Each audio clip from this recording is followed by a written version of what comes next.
Hello mga buddy, magandang araw sa inyong lahat. Welcome back again to my channel. So sa mga buddy ko dyan na di pa nakasubscribe sa aking YouTube at di pa nakafollow sa aking Facebook page, ayun, isubscribe na at pakifollow na rin. So for today's vlog mga buddy, ito yung continuation sa ating previous video. So yun, ay nag-araro tayo para sa ating seedbed or tagdan. You know, yung ating para patubuin yung mga binhi, doon natin i-transplant buddy. Doon natin pagmulan, tapos i-transplant sa ibang area. So ayan buddy, pagkatapos ay araruhin yun buddy. So nakita nyo naman yung paano yun na inararo. So ganito yung susunod. So gamit itong hand tractor buddy, dadaanan nyo natin para maging ano siya, para maganda siya tamnan. So ito yung aming gamit dito. Yung operator namin buddy ay itong pinakagwapo at masipag na tauhan natin, si Boss Yulay Miguelito Tirobay. So siya yung ating operator dito sa ating hand tractor. So napakahalaga buddy na meron kayong sarili na makinarya sa pagpo-farming kasi ay makatipid talaga kayo sa gastos, no? So advantage talaga buddy na meron kayong sarili na ganito, hindi na kayo mag-abang, rent ba. So ayan, maganda. Yung ito nga pala yung ating binili doon sa Ubay. So meron akong video nito. Ay pwede niyo yung mapanood yung magkaano ito buddy. So ayan buddy, pinatubigan muna namin ito, tsaka dinanan ito ng hand tractor. So ayan, kaway-kaway. Ayun buddy. Ganyan buddy. Isang sinabit, yung limpyo dito, isang sinabit at saka isang round. Yung sinabit buddy, ang tawag namin diyan ay daanan mo ng kaisa lang, pero dalawa yung kanyang para para maganda yung pag-cultivate ng lupa. At saka yung round buddy ay padaanan mo talaga lahat round ganyan. Yan yung limpyo buddy. Tsaka gamit din itong paddling. So napakahalaga ng paddling buddy para yung mga damo paddling sa paddling sa hand tractor, malublob siya sa tubig at malanta. At saka yung suklay niya buddy ay mahalaga din para din hindi rin lumabas yung mga damo. So yan yung kagandahan sa hand tractor buddy kasi double purpose siya. So napakaganda nito buddy. Gamit talaga ito sa farm. So kung meron kayong ganito makinarya ay advantage kayo kasi ay ayan, makatipid kayo sa labor kasi meron kayong sariling makinarya. So operator lang yung paswelduhan. So ayan buddy, ayun yung ating hand tractor. Ayun, tingnan nyo naman yung kanyang agyo, napakaganda. So yan yung first step ng paggawa ng punlaan, tanim punlaan. Ito yung first step. So mamaya buddy, sa second step pagkatapos nito ay papakita ko sa inyo kung ano yung susunod. So panoorin nyo hanggang sa dulo para malaman nyo yung second step, yung paano gumawa ng taguran. Ano bang sa tawag nito? Sabod, sabod tanim, ganyan. Then please keep on watching.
So pagkatapos naman daanan ng hand tractor buddy ay ganyan yung gagawin nyo.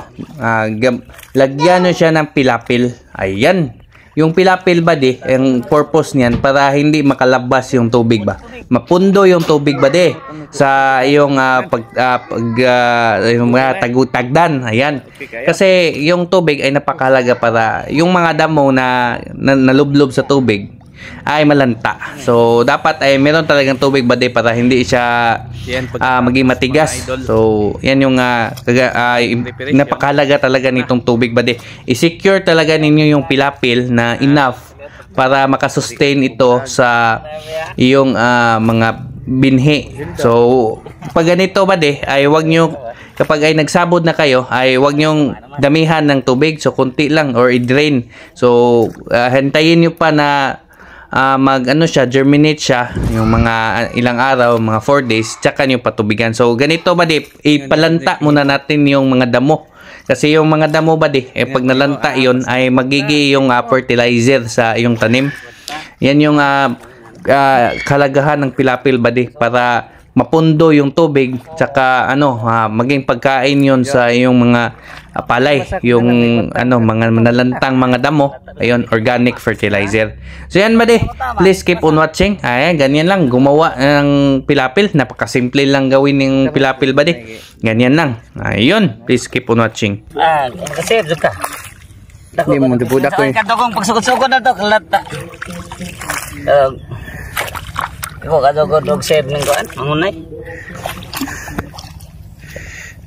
Yan bakal ayo kanang kay kauban di man ikaw kara isa. Kuya ka na Kira. Uli. Kuno kan dito ka. Kumanay. Yung tanar ba to sana kawa mo ko ikatuba kay ko kay bao. Magduda jud ko wato agani magba to green pag matay tutulon. Pili na? Ano man to sa? Ba tong buanga. Nag-amban na. Yun diyan Daya ja ba man. Ano kita terbawa tong ida.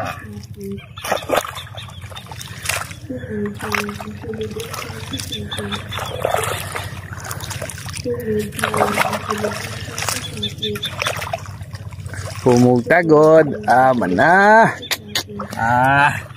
Okay na basta na taguran, okay na. Kalata pwede raman na maglimpyog sinampang kuyon basta na naman kay takod. Katanom na naman. Sinampang kuyon dai. Basta na may takod rin importante. Tingnan na kay tamnan. Kalata agi og isa ka. Agi pilon wala. Umana. Taghoy. Kapi-kapi na. Takod may lisod kay maman dunay untuk tanom ng takod. Kanito ko pa doon nato ni kukikihe pa wapa doon katagod ron. Ko pa nato ni daro-daro ha. Oo. Pwede man to monitor tong. So ang step 3 naman bade. So yun, step 2 kanina ay gumawa ng pilapil. So ang step 3 ay ito, sapil. Ang tawag dito sa amin para malibel yung lupa. Ayan. So pagkatapos ng gawa na ayusin yung mga pilapil, gawa nyo, ay i-label yung lupa. So ayan, merong tubig, kita nyo naman. So napakahalaga ba din na panatilihin na merong tubig yung palayan para ay madali lang siyang isapil. Kasi kung walang tubig ba hindi mo inayos yung pilapil, ay mahirap yun sapilin. No, i-label yung lupa para maging pantay siya.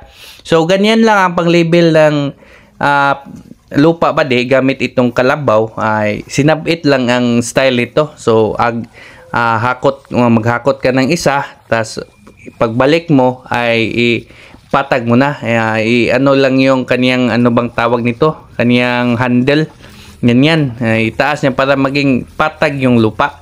So ang kagandahan, ang importante diyan ba ay yung sapil ay para malibel yung lupa, para hindi siya madaling kainin ng kuhol. So kung label yung lupa ba steady lang yung label lang yung tubig niya. So hindi siya madaling kainin ng kuhol, at saka rin ay madali kayong magpatubig. At ito, taguran, tagdan, dito natin pinupunla yung mga binhi, ay hindi siya madaling malanta kasi label yung kanyang tubig. So yan yung napaka-importante talaga na maganda yung pagka-label sa lupa, sa land preparation nitong paggawa ng seedbed or taguran. Ayan ba ganyan lang kasimple yung paggawa ng taguran, yung transplanted rice.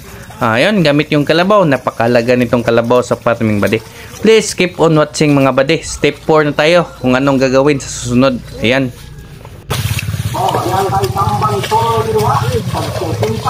Si Palahos.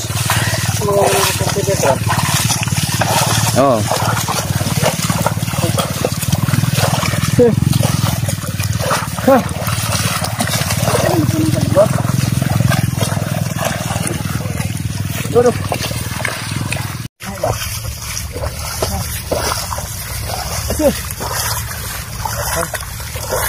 Kisa may mabira ni mo ugma, boss. Ha? Kisa may mabira ni mo. Oh, ang isuway. Ano naman, hindi man mo. Tuwan. Okay? Gato lang mo kado, kado libre. Ikaw rin pamita ba? Laruay.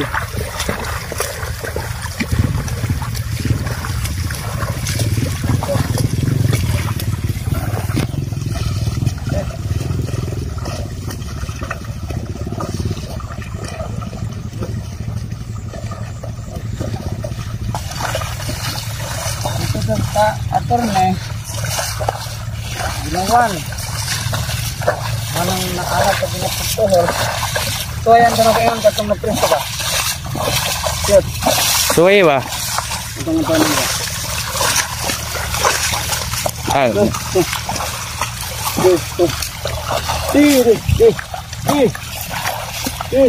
mura na may traktor din na, pero kuan lang ni.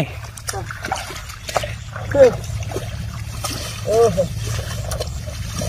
Ano may dito di tapo nga. Ano ata pe.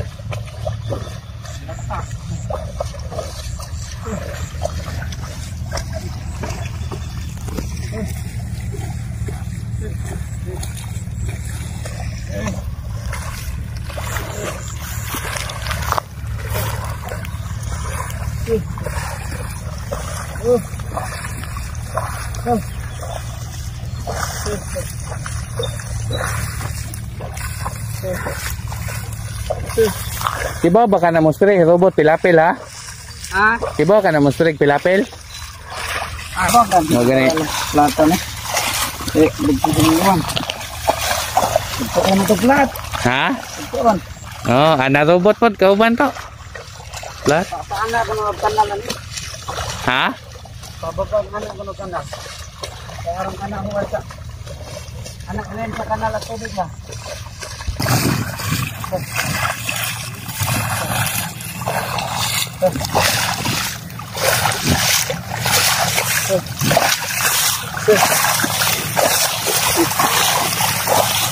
Dako ba puga ng punod ana? Dito ka na? Punod na ba?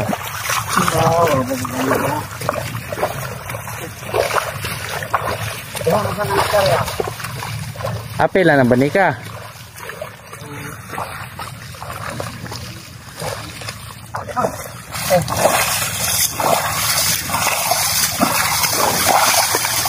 Ikaw rin kalikan na agura na. Ayaw na pagpulit na nagsapin. Isa man? Isin Madtuon nimo. ha? Masapil ka. Oo na, nagsapin lang. Ano po dito? Ano po ng papel? Grabe oh, parang tulida boss.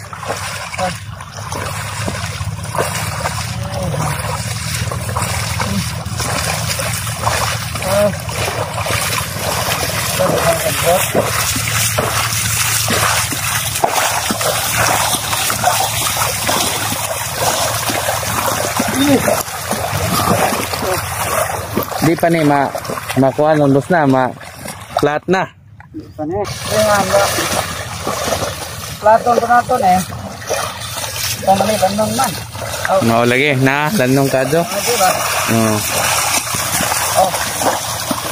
Opo. Ano na kasarang balidon? Ako suway ko na kog kapil boss.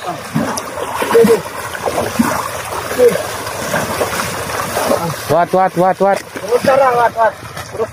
So pagkatapos ng i-label bade yung lupa, ayan yung sapil kanina, ito yung step 4. So mag-spray kayo ng para sa kuhol, muluside. yung gamit namin dito. So napakahalaga ba din na mag-spray ka para walang kuhol yung taguran or yung seedbed mo. Kasi nga buto pa yon, pag nag-germinate yon, ayan yung mga target ng mga kuhol. So napakahalaga na 100% ay walang kuhol yung taguran. So yan yung importante dyan bade, 100% na walang kain ng kuhol. Kasi yung kuhol bade, kahit anong gawin mo dyan, nandyan talaga yan yung kuhol. Hindi talaga yan maiwasan. So prevent lang tayo, prevent. So ganyan lang yung aming ginagawa bade ka mag-eradicate ng kuhol. So mag-spray kami ng mga pangpatay ng tuhol na bibili sa Agribet para madali lang, hindi ka na mag-ano pa. Ganyan lang yung pagpatay sa kuhol bade. So ayan, yung pag-spray nga pala bade ay tandaan nyo ay dapat merong tubig kasi nga yun lumalabas. So ayan bade, sinsya na hindi ko na videohan yung paggawa ng plat bade. So yung paggawa ng plat niyan bade ay madali lang yung gumawa ng plat. Gamit ito bade So magkanal lang kayo ng diyan sa gitna. At saka hindi yan mapatag pa. So gamit itong parang rake niya, yung ginagawa ni Boss Lito. So para mapatag itong lupa. So ayan bade, ganyan.